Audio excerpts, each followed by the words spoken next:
I catfished my sister's toxic boyfriend to get proof he'd cheat. He didn't just take the bait. He fell in love with the fake person I made. I have no idea what to do with that. My sister Jade is 23. I'm 19. We are 4 years apart, and in some ways that gap has always felt larger than it is. She went through the hard parts of adolescence before I got there, and came out the other side with a kind of confidence I spent most of high school trying to figure out. She's the one people remember at parties. She's funny in the way that doesn't try to be. She has this laugh that makes other people start laughing before they even know what's funny. She has always, for as long as I can remember, had terrible taste in men. Not in a cliché way. Not in the way where the men are obviously bad and everyone sees it and she ignores it. In a more specific way. She gravitates toward men who are good enough most of the time. Who are charming in company and functional in daylight and just subtly, consistently wrong in the private hours. The kind of wrong that's hard to put your finger on from the outside. The kind that makes you go, something is off here, but I can't prove it, and she seems okay, so maybe I'm wrong. Ryan was the latest version of this. They'd been together for 8 months when this story starts. He was 25, worked in sales, had the kind of easy confidence that photographs well and wears thin up close. My parents liked him. My friends who met him thought he was fine. I did not think he was fine. I thought he was a specific kind of practiced. Someone who had figured out how to perform the right things well enough that the performance mostly went unexamined. And I had no proof. Just a feeling. And a feeling is not enough to say to your sister, I think the person you love is not who you think he is. I knew that. I'd tried once, carefully, and she'd gotten that quiet, defensive look that people get when they know somewhere that you might be right, and that makes it worse, not better. So I dropped it. Waited. Watched. And then, one night in February, Jade called me from her car, parked outside our parents' house, crying in a way I hadn't heard from her since we were kids. Ryan had been distant, secretive. She'd seen a message on his phone, not a smoking gun, just a name she didn't recognize, a tone that felt wrong. She couldn't prove anything. She didn't know if she was imagining it. She was not imagining it. I knew she was not imagining it. I could hear it in the specific quality of her doubt, not the anxious doubt of someone who has insecurity issues, but the quiet, reluctant doubt of someone whose instincts are correct and who doesn't want them to be. I let her talk. I said the right things. I drove home. And then I sat at my desk for an hour. And I made a decision that I have been reconstructing and second-guessing and half-defending and half-regretting ever since. I made a fake Instagram account. The plan, what I told myself I was doing, I want to be precise about what I intended, because the gap between what I intended and what actually happened is the whole story. I intended a test. Simple, targeted, time-limited. I would build a plausible profile, real-looking but fictional, no one's actual photos, and I would send Ryan a follow request and see if he followed back. If he did, I'd send a friendly opener, something generic, and see how he responded. If he was the person Jade believed him to be, he would either not follow back or follow back and respond the way someone in a committed relationship responds to a stranger's DM, politely, briefly, without invitation. If he wasn't, if he responded the way I suspected he would, I would have something concrete. Something I could actually show Jade instead of just, I have a feeling, trust me, leave him. That was the plan. 2 or 3 exchanges. Screenshot. Done. The profile I built was named Mara. Stock photos of an aesthetic apartment, some coffee shops, a few landscape shots. Nothing that could be traced to a real person. Nothing lifted from anyone's actual account. A bio that said almost nothing. Mutual interest with Ryan based on what I'd observed from his real profile. Live music, hiking, a sports team. Enough texture to seem real. Not enough to be findable. I sent the follow request on a Wednesday night and told myself I'd give it a week. I did not give it a week. He followed back in 4 hours. Hey, sorry to be random. I think we follow some of the same music people. Your taste is actually really good. Haha, not random at all. Always down to talk music. What have you been listening to lately? 19 minutes. He responded in 19 minutes to a stranger's DM with zero friction and full invitation. I noted that. I kept going. The first few exchanges were what I expected. Casual, surface level, the kind of conversation that could technically be filed under friendly if you were being generous. He asked about music. I deflected back to him. He asked where I was from. I gave him a vague enough answer. He laughed at things. He was easy to talk to, which I found annoying because it confirmed something I'd always suspected. Ryan was not bad at people. He was good at people. That was the whole problem. By the end of the first day, I had what I came for. He was texting a stranger with the energy of someone who was not thinking about his girlfriend. That should have been enough. I should have taken the screenshots, closed the app, called Jade. I did not do that. I told myself I needed more. Something clearer, something undeniable. I told myself I was still doing this for Jade. I'm not sure that was entirely true, and that's one of the parts I've been sitting with. Week 2, where it changed. By the second week, it was daily. Not just DMs. He had found my number through a secondary fake profile I'd set up for exactly this possibility, because I had apparently thought this through further than I admitted to myself at the time. We were texting. Real time. Back and forth, sometimes for an hour in the evenings. He had not mentioned Jade. Not once. Not a reference. Not a slip. Not an, I should go, my girlfriend. Nothing. She did not exist in the space he had created for Mara. That absence was its own kind of evidence and also its own specific cruelty. And I cataloged it the way you catalog things you're going to need later. But here is where the story stops being simple. Around day 10, something shifted in the texture of the conversations. The easy surface charm started giving way to something that felt different. He started talking about things that weren't small talk. His job, and how much he didn't like it. His family, specifically his relationship with his dad, which was apparently more complicated than anyone who knew him socially would have guessed. The gap between who he was at work and who he was alone. The specific loneliness, he said, of being someone who is good at performing fine when you are not, in fact, fine. I remember reading that message and feeling something I did not expect to feel, which was recognition.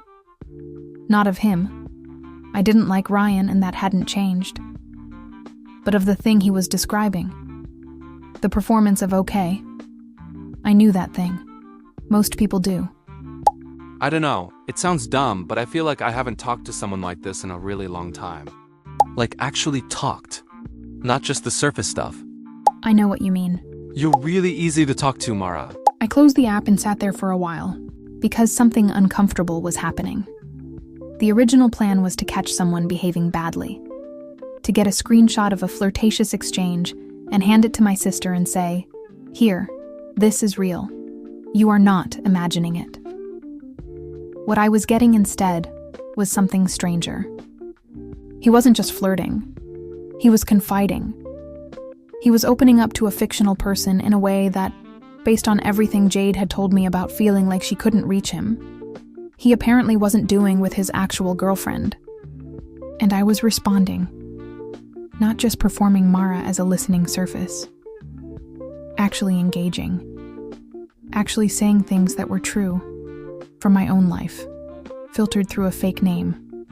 Which meant that the conversation, whatever it was, had some real material in it. And I didn't know what to do with that. Week 3, the part I'm most ashamed of. I should have stopped at 2 weeks. I had more than enough. I had a documented pattern of daily contact, of him pursuing intimacy with someone he believed was a stranger, of a complete erasure of Jade from his interior life. Any reasonable person would have called that conclusive and exited. I did not exit. I told myself, again, that I needed something definitive, something he actually said. And then I kept the conversation going for another week. And in that week, he said things that crossed from concerning into something I had not prepared myself for. I think I look forward to talking to you more than anything else in my day right now. That probably sounds like a lot. You don't have to qualify it. I've been in a relationship for almost a year. Sorry, that was weird to just say. Why are you telling me? Because I think you deserve to know. And because I don't know what this is. But I know it's something. I put my phone face down on my desk. I sat there. I did not respond that night, because something had gone wrong with the plan in a way I hadn't anticipated. He had volunteered the relationship. He had told Mara about Jade, not by name, but told her. And he had done it not to hide anything, but because, he said, she deserved to know. There was a version of Ryan I had been building in my head for months. The smooth, calculating person who had figured out how to have everything without cost. And this message didn't fit that version. It fit a messier one. A person who was in something he didn't know how to handle, behaving badly but not without conflict about it. That was worse, in a way. A straightforward villain is easy. A conflicted one is not. I still had everything I originally needed. I had more than I originally needed. The question was no longer whether Ryan was faithful. He wasn't, at least not in the way that counts. But what I had done to get that information, and what it had become in the getting. I told Jade. Not everything. Not the full 3 weeks. Not the depth of what the conversations had become. I told her I had made a fake account to test him, and that within 2 weeks he had been pursuing what he clearly thought was an emotional connection with another person, and that on day 17, he had confirmed he was in a relationship and kept going anyway. I showed her the screenshots I'd saved for exactly this purpose. The early DMs, the escalation, the day 17 message where he said he didn't know what this was, but that it was something. She read them at the kitchen table. I watched her face do the thing faces do when a suspicion is confirmed. Not surprise exactly, but a kind of grim settling. The particular look of someone whose instincts were right, and who had spent months hoping they weren't. She was quiet for a long time. Then she said, "How long did you do this?" I said 3 weeks. She didn't say anything else that night. She went home. She broke up with Ryan 2 days later, not because I told her to, but because she'd been carrying the decision for a while, and the screenshots gave it a floor to land on. She told me this afterward. She said she already knew. She just needed it to be real. Ryan texted Mara the day after the breakup. The message said, "Something happened. I think I need to figure some things out. I'm sorry if I made this weird." I didn't respond. I deleted the account that night. The part I can't resolve. Here is what I believe I did right. I got my sister out of a relationship with someone who was consistently, quietly dishonest with her, who erased her from his interior life the moment a more interesting option appeared, who told a stranger she deserved honesty while giving none of it to the person he was supposed to love. She is better without him. I believe that without qualification. Here is what I cannot fully defend. I built a fictional person and ran her for 3 weeks. I let the conversations go longer than necessary because, and this is the part I keep returning to, I got something out of them too. Not romantic, not anything like that. But there was something in being Mara that was different from being me. Mara had no history with Ryan. No preformed opinion. She could engage with what he was actually saying instead of filtering it through everything I already believed about him. And what he was saying, in those later weeks, was sometimes surprisingly real. Which means I did something ethically dubious, and I got more than I bargained for. And the more complicated the clean story I'd been telling myself about why I was doing it. I wasn't only doing it for Jade, I was also curious. I also wanted to understand him. I also, somewhere, wanted to be right about who I suspected he was.